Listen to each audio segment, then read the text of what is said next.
तो नमस्कार, आप सभी दोस्तों का एजुकेशन लाइव में स्वागत करते हैं और एजुकेशन लाइव 01 में और भी दोस्तों मेरे पास चैनल है। चलिए दोस्तों, जिस भी चैनल पर वीडियो आप लोग सुन रहे हैं, आइए शुरुआत करते हैं और उम्मीद रखते हैं कि आप लोग जो है इस वीडियो को पूरा पर देखेंगे और फायदा उठाएंगे। चलिए, ये जो पेपर है साइंस का रहेगा और ये कल जो है आप लोग को 20 फरवरी है और उस दिन परीक्षा में फर्स्ट सेटिंग और सेकंड सेटिंग में हेल्प करेगा लघु और दीर्घ का क्वेश्चन। चलिए, पहला क्वेश्चन दोस्तों यहाँ पर है, न्यूलैंड्स के अष्टक सिद्धांत की क्या सीमाएं हैं। ठीक है ना। देखिए यहाँ पर क्वेश्चन पूछा गया है, इसका आंसर देखिएगा, न्यूलैंड्स के अष्टक सिद्धांत की निम्नलिखित सीमाएं हैं, लिख के डैश मारिएगा। पहला सीमा दोस्तों आप लोग याद कीजिएगा बाबू कि अष्टक का सिद्धांत जो है केवल कैल्शियम तक ही लागू होता था, क्योंकि ये कैल्शियम के बाद प्रत्येक 8वें तत्व का गुणधर्म पहले तत्व के नहीं मिलता था। ठीक है ना, इस प्रकार से पहला। दूसरा याद करिएगा, बाद में कई नए तत्व पाए गए जिनके गुणधर्म अष्टक सिद्धांत से मेल नहीं खाते थे। ये दूसरा हो जाएगा। तीसरा याद कीजिएगा, न्यूलैंड्स ने अपनी सारणी में इन तत्वों को सम्मिलित करने के लिए न्यूलैंड्स ने दो तत्वों को एक साथ रख दिया और कुछ असमान तत्वों को भी स्थान में रखा। ठीक है, इसलिए उसकी सीमा हो गया। उदाहरण के लिए देखो दोस्तों, कोबाल्ट तथा निकेल एक साथ है तथा इन्हें एक साथ उसी स्तंभ में रखा गया है जिसमें फ्लोरीन, क्लोरीन एवं ब्रोमीन है। ठीक है, आगे लिखिएगा दोस्तों, यद्यपि इनके गुणधर्म उन दोनों तत्वों से भिन्न है यानी अलग हैं।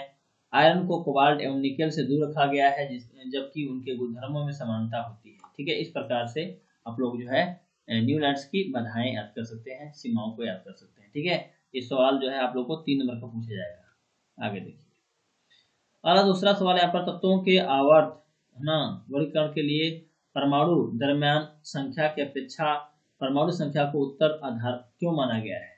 तो यहाँ पर आंसर याद कीजिएगा, तत्वों का परमाणु दरम्यान नाभिक के कारण है। लिखेंगे आगे, नाभिक तत्व के केंद्र में स्थित होता है। इसमें प्रोटॉन और न्यूट्रॉन है। प्रोटॉन को P द्वारा, न्यूट्रॉन को N द्वारा किया जाता है। जिनका पुंज जो है होता है तत्व का नाभिक गुणों की संख्या नहीं करता है ना। यानी कहने का तत्व का नाभिक गुणों की संख्या नहीं करता है। वास्तव में तत्वों के गुण इलेक्ट्रॉनिक वितरण से संबंधित है।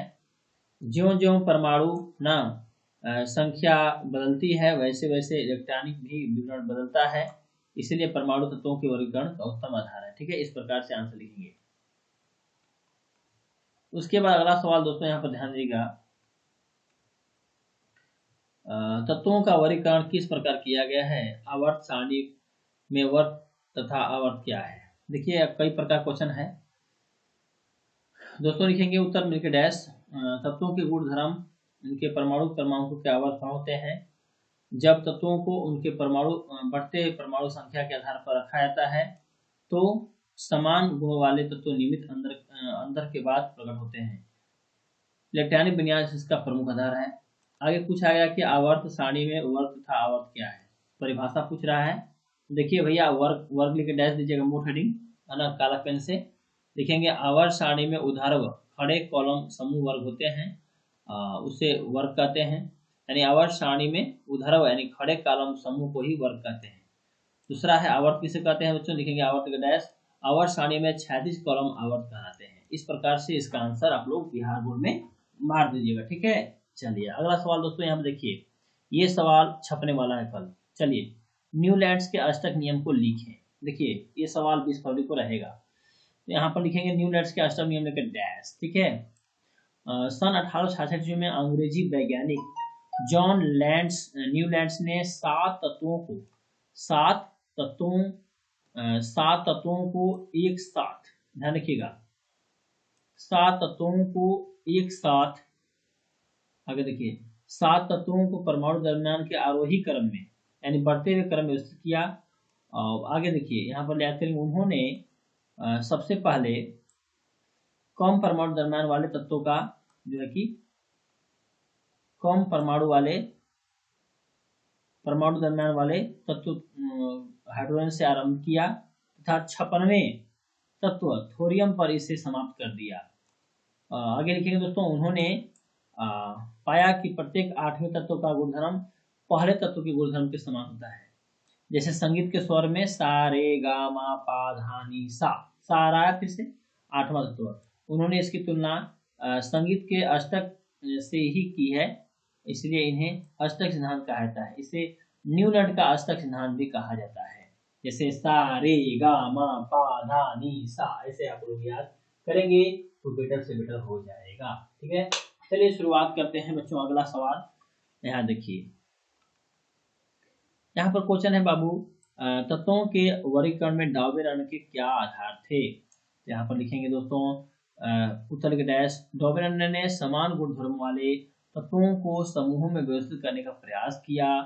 उन्होंने तीन तीन तत्व है ना, तीन तीन तत्व वाले कुछ समूहों को चुना एवं समूहों को त्रिक कहा। डॉबेरन ने बताया कि त्रिक के तीनों तत्वों का उनके परमाणु दरमियान के है ना आरोही, ठीक है, आरोही क्रम में रखने पर बीच वाले तत्व का परमाणु दरमियान अन्य दो तत्वों के परमाणु दरमियान का लगभग औसत आधा होता है, यानी औसत होता है। ठीक है, इस प्रकार से आप लोग मेंडलीव की आवर्त सारणी से याद करेंगे। आगे देखिए मेरे प्यारे बच्चों, अगला क्वेश्चन है विज्ञान से बाबू। मेंडलीव की आवर्त सारणी की विसंगतियां क्या थी, यानी गलतियां क्या थी, लिखेंगे हम लोग आंसर में। मेंडलीव की आवर्त सारणी की निम्नलिखित विसंगतियां थी। विसंगतियां हैं, हाइफल दीजिएगा। नंबर 1 लिखेंगे दोस्तों, निश्चित रूप से आवर्त सारणी में हाइड्रोजन का नियत स्थान नहीं दिया गया। ठीक है, आगे लिखेंगे मेरे प्यारे छात्रों, यह मेंडलीव की आवर्त सारणी की पहली कमी थी। उन्होंने अपनी सारणी में हाइड्रोजन को उन्नति स्थान देकर कहा। ठीक है, आगे देखिए दूसरा लिखेंगे दोस्तों, मेंडलीव की आवर्त सारणी में समस्थानिकों और नोबल गैसों के लिए कोई स्थान नहीं दिया गया। तीसरी बात याद करेंगे आप लोग, मेंडलीव आवर्त सारणी में एक तत्व से दूसरे तत्व की ओर है ना बढ़ने पर परमाणु दरमियान नियमित रूप से नहीं बढ़ते, इसलिए यह अनुमान लगाया गया होगा कि दो तत्वों के बीच कितने है ना तत्व खोए जा सकते हैं। जब भारी तत्वों पर विचार करते हैं तो कठिनाई उत्पन्न हो जाती है। तो इस प्रकार से आप लोग याद करेंगे और आराम से जो है बोर्ड में पास हो जाएंगे। ठीक है, आगे देखिए अगला क्वेश्चन यहाँ पे दोस्तों है, ऋतुस्राव क्यों होता है। क्वेश्चन बीएम है, पूछा जा सकता है। लिखेंगे, यदि अंड कोशिका का निषेचन नहीं होता तो यह लगभग 1 दिन तक जीवित रहती है। ठीक है, आगे लिखेंगे, गर्भाशय भी प्रति माह निषेचित अंड की प्राप्ति हेतु तैयार करता है, अतः इसकी अंतःभित्ति मांसल एवं स्पंजी हो जाती है ना, जो कि अंडे के निषेचन होने की अवस्था में है ना उसके पोषण के लिए आवश्यक है, परंतु निषेचन न होने की अवस्था में इसकी परत भी आवश्यकता नहीं रहती है। अतः लिखेंगे यहाँ पर बच्चों, अतः यह परत धीरे धीरे टक्कर योनि मार्ग से रुधिर एवं मयूकस के रूप में निष्कासित हो जाती है। इस चक्र में लगभग 1 मास का समय लगता है तथा इसे ही ऋतुस्राव या रजोधर्म कहा जाता है। ठीक है ना, तो आप लोग अपने भाषा में लिखिए दोस्तों कि जो महिलाओं में मासिक प्रक्रिया होती है ना, जो जिसे एमसी बोलते हैं, उसे ही ऋतुस्राव कहते हैं। यह क्यों होता है तो मैंने आपको बताया दोस्तों, यहाँ पर समझा दिया है, याद कीजिए। क्वेश्चन जो है आपके एग्जाम में रहेगा। आगे देखिए, मानव में वृषण के क्या कार्य। देखिए दोस्तों, एक क्वेश्चन रहने वाला है। चलिए लिखेंगे आंसर में, मानव में वृषण के मुख्य कार्य निम्नलिखित हैं। पहला, वृषण में शुक्राणु उत्पन्न होते हैं जो कि लैंगिक जनन क्रिया में सक्रिय भाग लेकर भावी पीढ़ी को जन्म देने में सहायक होते हैं। दूसरा लिखेंगे मेरे प्यारे छात्रों कि वृषण में उत्पन्न हार्मोन, जिसे टेस्टोस्टेरोन कहते हैं, मानव शरीर में द्वितीयक जनन लक्षणों को स्थापित करने के लिए उत्तरदायी होते हैं। ठीक है ना, आगे देखिए, यहाँ देखिए दोस्तों क्वेश्चन बोला है कि गर्भ निरोधक गोलियों के बारे में बताएं। तो परिवार नियोजन के कई उपायों में गर्भ निरोधक गोलियां भी एक उपाय है। इसे जनसंख्या को कम कर सकते हैं। इनमें कृत्रिम प्रोजेस्टेरोन तथा एस्ट्रोजन डाला जाता है। यह ESH एवं LH के स्राव पर प्रतिबंध लगाता है, जिसके कारण अंडोत्सर्ग की क्रिया नहीं होती है, यानी बच्चा नहीं पनपता। अंडा नहीं बनेगा तो बच्चा नहीं होगा। ठीक है बच्चों, चलिए उसके बाद देखिए यहाँ पर क्वेश्चन है कि DNA की प्रतिकृति बनना जनन के लिए क्यों आवश्यक है। लिखें उत्तर में कि एक पीढ़ी से दूसरी पीढ़ी में आनुवंशिक गणों का वाहक क्रोमोसोम होता है, जो है ना, जो है डीएनए से बना होता है, अतः इसकी प्रतिकृति बनना जनन के लिए आवश्यक होता है। ठीक है, देखिए यहाँ पर क्वेश्चन है बच्चों कि मुकुलन किसे कहते हैं। देखिए क्वेश्चन जो है बिहार बोर्ड में रहने वाला है, मुकुलन किसे कहते हैं। आप उत्तर में लिखिएगा मुकुलन लिखे डैश। मुकुलन एक प्रकार का अलैंगिक जनन है, ठीक है, जिसमें जीवों की उत्पत्ति जनक के शरीर के धरातल से कलिका फूटने या प्रवर्ध निकलने के फलस्वरूप होता है। इस प्रक्रिया में जीव शरीर के किसी भी भाग से एक या एक से अधिक कंदरूपी उभार निकलता है, जिसे मुकुल या है, जिसे मुकुल या आप बोल सकते हैं बॉड कहते हैं। उसके बाद जनन कोशिका के केंद्रक मुकुल पहुंचता है ना। केंद्र मुक्त मुकुलन जनन के शरीर के लिए विकल होकर नए जीव का निर्माण करते हैं। ये रहा आपका मुकुलन का चित्र, आप लोग इसे देख सकते हैं और इसे आप लोग याद कर लीजिए। यहाँ पर इष्ट मुकुलन है। उसके बाद दोस्तों यहाँ देखिए बहुखंडन है, इसका परिभाषा आप स्क्रीनशॉट लेकर याद कीजिए। मासिक चक्र कब और क्यों होता है। देखिए इसका आंसर जो है बताया है कि जब पारिशक यानी अंडाणु शुक्राणु से संयोजन नहीं कर पाता है तो वह क्या करता है, टूट जाता है, जिसके कारण आंतरिक दीवार एवं अन्य उत्सर्जी पदार्थ बाहर निकलते हैं। इसे मासिक चक्र यानी एमसी बोलते हैं। यह लगभग 28 दिनों के अंतराल पर होता है। ध्यान रखिएगा, यह स्त्रियों में होता है, पुरुषों में नहीं होता है, स्त्रियों में होता है। ठीक है, आगे देखिए शुक्राणु का निर्माण कहाँ तथा कैसे होता है। ठीक है, तो शुक्राणु का निर्माण जो है वृषण टेस्ट में होता है। टेस्टिस में यह लगातार कोशिका विभाजन के कारण होता है। संतति कोशिका धीरे धीरे शुक्राणु बदल जाती है, जिसे शुक्राणु बोलते हैं। शुक्राणु ध्यान रखिएगा बच्चों, यह पुरुषों में पाया जाता है।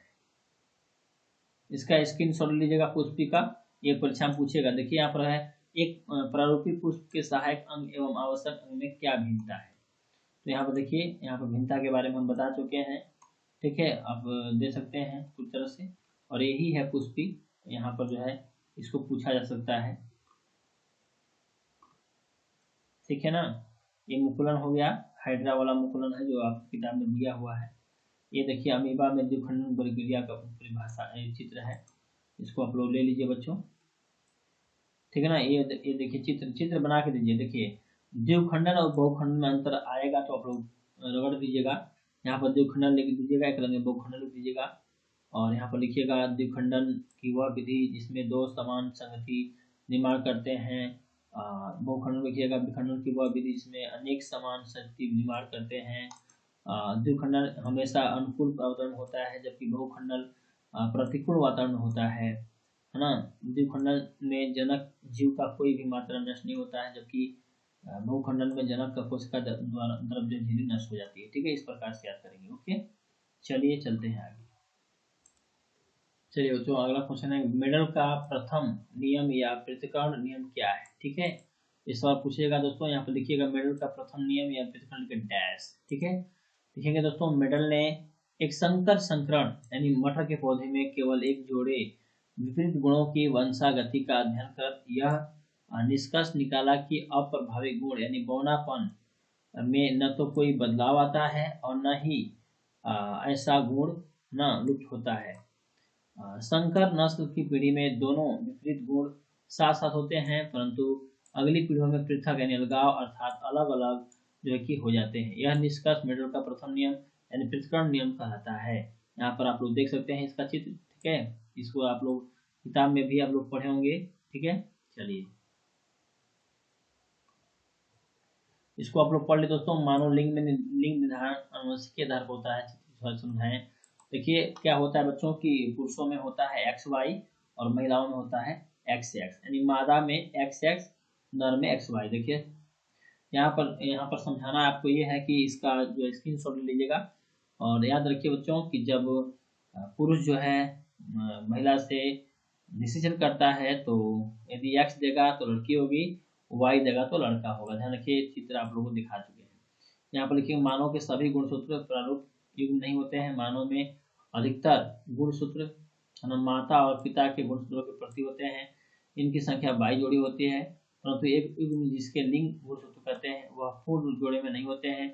स्त्री में गुणसूत्र का पूर्ण युग्म होता है, तथा दोनों एक्स कहलाते हैं। लेकिन पुरुष नर में यह जोड़ा परिपूर्ण जोड़ा नहीं होता है, जिसमें एक गुणसूत्र समान आकार का एक्स होता है तथा दूसरा गुण। इस प्रकार से इसको याद कीजिए बच्चों। चलिए आगे,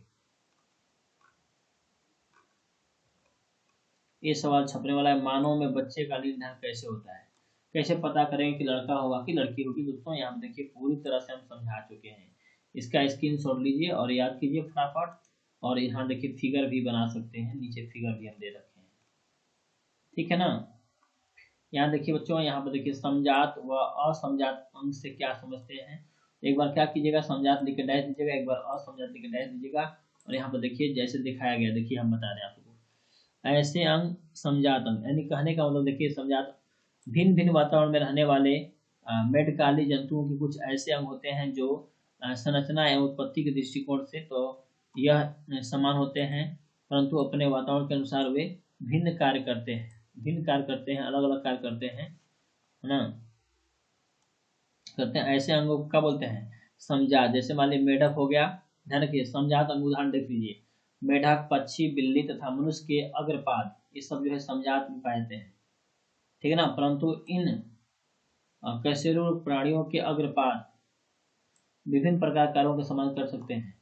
समजात अंगों के विपरीत जंतुओं के कुछ अंग ऐसे होते हैं जो रचना और उत्पत्ति का उद्भव दृष्टिकोण से एक दूसरे के भिन्न होते हैं, परंतु वह एक ही प्रकार का कार्य करते हैं, ठीक है। ऐसे अंग असमजात कहलाते हैं। जैसे मान लीजिए असमजात बिहार बोर्ड पूछेगा तो असमजात में तितली हो गई तथा पंछी के पंख, तितली और पंछी के पंख असमजात हैं, उड़ने कार्य करते हैं, परंतु इनकी मूल संरचना उत्पत्ति अलग अलग होती है, ठीक है। तो ये देख सकते हैं आप लोग, ये समजात अंग का जो चित्र है, दोनों देख रहे हैं, मेढक और छिपकली, है ना, पक्षी और मनुष्य देख सकते हैं आप लोग। और ये है असमजात, यानी पक्षी, चमगादड़, ठीक है, देख सकते हैं आप लोग, इस प्रकार से मिला हुआ है। एक क्वेश्चन छपने वाला है, ठीक है। यहाँ देखिए दोस्तों, ये रुधिर सर्वहारा वर्ग कहते हैं। यहाँ पर देखो दोस्तों, आप लोगों को पढ़ाया गया था, स्क्रीनशॉट ले लीजिए फटाफट रुधिर के बारे में। यहाँ देखिए एक संकरण को एक पीढ़ी तक चित्र द्वारा दर्शाइए, देखिए यहाँ पर दर्शाया गया है। पूरी तरह से स्क्रीनशॉट लीजिए और आनंद उठाइए बोर्ड में जाने के बाद, ठीक है ना। चलिए, काफी खाटी बेम दोस्तों क्वेश्चन है। अम्ल और क्षारक में अंतर बताएं। मेरे ख्याल तो अम्ल और क्षारक में कम से कम 4 नंबर क्वेश्चन आएगा। एक साइड अम्ल लिखिएगा, एक अलग क्षारक लिखिए। देखिए अम्ल का स्वाद खट्टा होता है, जबकि क्षारक का स्वाद खारा होता है, ठीक है। अम्ल जो है नीले लिटमस पत्र को लाल करता है, जबकि क्षारक लाल लिटमस पत्र को नीला करता है, ठीक है। तीसरा देखिएगा, अम्ल जो है मेथिल ऑरेंज को लाल कर देता है, जबकि क्षारक मेथिल ऑरेंज को पीला कर देता है, ठीक है। अम्ल लिखिएगा, अम्ल जल में विलय होकर के हाइड्रोजन आयन देता है, जबकि क्षारक जो है जल में विलय होकर के हाइड्रोजन माइनस का चिन्ह देता है।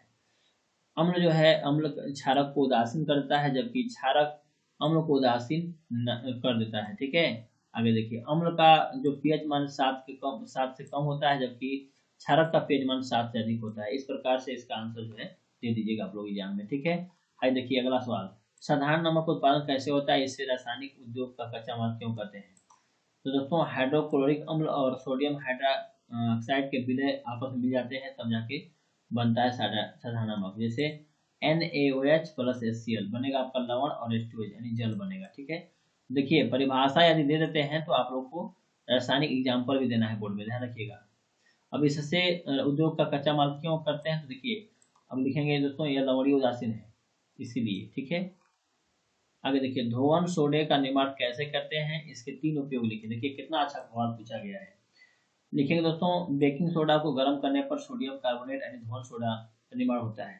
शुद्ध देख ही रहे हैं आप लोग, 2NaHCO3 ताप पर दोस्तों गर्म करेंगे हम लोग तो प्राप्त होगा Na2CO3 और H2O प्लस CO2, ठीक है। अब पूछा है कि इसके 3 उपयोग लिखें, लिखेंगे धोवन सोडा के 3 उपयोग निम्नलिखित हैं। पहला, सोडियम कार्बोनेट का उपयोग कांच, साबुन एवं कागज उद्योग में होता है। चलिए अगला है दोस्तों, धोवन सोडे का जल की स्थायी कठोरता दूर करने में भी इसका उपयोग होता है। अगला है आपका बोरेक्स जैसे सोडियम यौगिकों को बनाने में इसका उपयोग होता है, ठीक है ना। इस प्रकार से इसका आंसर याद कर लीजिए फटाफट।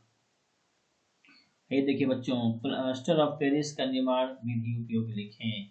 यहाँ पर दोस्तों साफ समझा चुके हैं, आप लोग सिर्फ और सिर्फ स्क्रीन शॉट लीजिए भैया। जिप्सम को 373 डिग्री के पर गर्म करने पर जल के अणुओं का त्याग कर कैल्शियम सल्फेट हाइड्राइड बनता है। इसका सूत्र होता है CH4 इंटू हाफ H2O। ठीक है, अब देखिए अगला है, यहाँ पर सूत्र बता दिए हैं, उपयोग देखते हैं। प्लास्टर ऑफ पेरिस का उपयोग, डॉक्टर की टूटी हुई हड्डियों को सही जगह पर, यानी डॉक्टर टूटी हुई हड्डियों को सही जगह पर स्थिर रखने के लिए इसका उपयोग करते हैं। ठीक है, दूसरा है कि प्लास्टर ऑफ पेरिस का उपयोग खिलौनों बनाने में होता है। जलीय विलयन में अम्ल और क्षारक का क्या व्यवहार है, देखिए इसका स्क्रीन छोड़ लीजिए और याद कीजिए। ठीक है ना, क्योंकि एग्जाम में देखिए चूना कैसे बनता है। देखिए कैल्शियम ऑक्साइड CO की चूना है, जो कि चूने पत्थर यानी CaCO3 को गर्म करके बनाया जाता है। यहाँ पर सूत्र देख रहे हैं आप लोग, सूत्र भी देख रहे हैं और उत्तर भी देख रहे हैं आप लोग, ठीक पूरी तरह से। हमारा दैनिक जीवन में pH का क्या महत्व है दोस्तों, ये क्वेश्चन छपने वाला है बाबू, इसको याद कर लिए बच्चों बाबू, मिट्टी की जांच इसी से होता है। चलिए इसका स्क्रीन देखिए, यहाँ पर संकलन क्रिया, प्रतिस्थापन क्रिया और एस्टीकरण। देखिए दोस्तों यहाँ पर परिभाषा सब दे दिए हैं, यहाँ पर इसका स्क्रीनशॉट लीजिए और इसका सूत्र भी याद कीजिए। ठीक है, देखिए यहाँ पर पूरी तरह दे दिए हैं।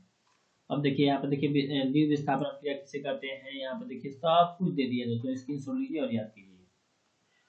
संतुलित रासायनिक समीकरण पढ़े होंगे आप लोग, लेफ्ट हैंड साइड बराबर राइट हैंड साइड, इसको याद कीजिए। ये देखिए ये वाला चित्र आप लोग को बनाना पड़ेगा ना, अच्छे से बनाइएगा आप लोग बोर्ड में, अगर आ जाएगा तो। ठीक है, दर्पण के बारे में आप लोग को पढ़ाएंगे हम। ये देखिए चित्र बना, जब भी आपको परिभाषा देना है केमिस्ट्री में तो सूत्र जरूर लिखिएगा, विस्थापन क्रिया। ठीक है ना, सब कुछ लिखना होगा आपको, केमिस्ट्री पेपर रहेगा ज़्यादा बच्चों। क्वेश्चन छपने वाला है, अग्रिम सूर्योदय तथा विलंबित सूर्योदय में क्या समझते हैं। वायुमंडल में अपवर्तन के कारण सूर्य हमें वास्तविक सूर्योदय से लगभग 2 मिनट पूर्व दिखाई देने लगता है, का वास्तविक सूर्यास्त लगभग 2 मिनट बाद तक दिखाई देता है। इसी सब अनुभवों को बोलते हैं क्या, अग्रिम सूर्योदय। ठीक है, सूर्यास्त से अर्थ होता है, देख सकते हैं आप लोग, इसका फिगर बना दीजिएगा और दिखा दीजिएगा आप लोग सूर्य और क्षैतिज। ठीक है, और यहाँ पर समझा दीजिएगा कि इस तरह से ये होता है। आगे देखिए, स्वच्छ आकाश का रंग नीला कैसे होता है दोस्तों, ये क्वेश्चन छपने वाला है, इसको याद कीजिए। प्रकाश का वर्ण विक्षेपण क्या है दोस्तों, यहाँ देखिए दिखा दिया गया है पूरी तरह से। मानव नेत्र का स्वच्छ, देखिए यहाँ पर पूछा गया क्वेश्चन है, बिहार बोर्ड हमेशा पूछता है कि मानव नेत्र का स्वच्छ नामांकित क्या करता है बच्चा, कि मानव नेत्र बना दिया लेकिन उसका नाम लिखता है। देखिए पक्षभावी हो गया पेशिया, यहाँ पर क्रिस्टल लेंस है, यहाँ पर दृष्टिपटल है, यहाँ पर तंत्रिका है, ये सब याद कर लिए। नेत्रोध है, पुतली है, पक्षामा, ये सब बनाने के बाद आपको बनाना होगा फिगर में। तारे क्यों टिमटिमाते हैं, इतना बड़ा उत्तर मत दीजिएगा भैया, थोड़ा दीजिएगा, थोड़ा काट के लिखिएगा। ठीक है, सूर्योदय के समय किताब होता है, ये वाला सवाल छपने वाला है। मनुष्य की आंख चित्र बना करके उसकी कार्यविधि को लिखें। आपको आंख बनाना है और उसके बारे में लिखना है, कौन कौन अंग होता है, 10 अंग होता है, 10 अंग चर्चा कर दीजिएगा। ठीक है, 5 नंबर के लिए ध्यान रखिएगा, चित्र जरूर बनाइएगा। ठीक है, तो उम्मीद रखते हैं कि बोर्ड में आप लोग गर्दा गर्दा मचाने वाले हैं। ठीक है, चलिए मिलते हैं नेक्स्ट वीडियो में दोस्तों, और उम्मीद रखते हैं कि जितने भी क्वेश्चन लघु बताए हैं उससे बाहर नहीं आने वाला है। Thank you. इस वीडियो को शेयर अवश्य करें अन्य दोस्तों के पास।